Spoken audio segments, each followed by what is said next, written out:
Ibi ni ibibanza bibiri bigurishwa biri mu karere ka Gasabo, umurenge wa Rusororo, akagari ka Gasagara,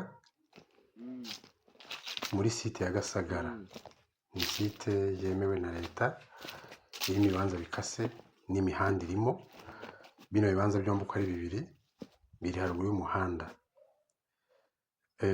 Ikibanza kimwe kirimo inzu y'amabati 20, kikaba gifite ibyumba 2 na salo.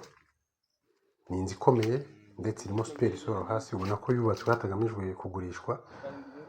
Ubona ko yubatse rwose yagamije ko yubatse ku buryo yarayikomeje, imeze neza, ifite ibyumba 2 na salo byiza.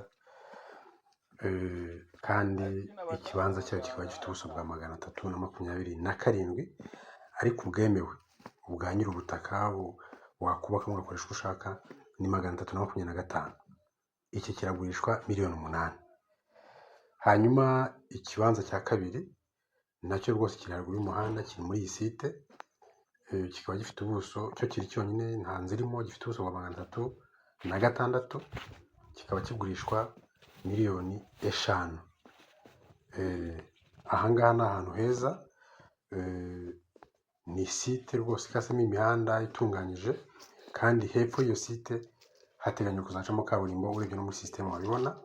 Ikindi nuko kuva ku muhanda munini wa Rugende uhagera n'amaguru y'iminota 30, kuri moto y'iminota 7.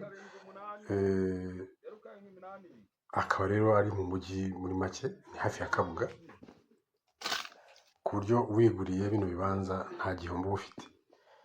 Nta gihombo rwose waba ufite, waba witeganyirije. Ushaka rero kugura buno butaka wahamagara umukomisiyoneri kuri nimero 0782 77 88 92, yitwa Fabien.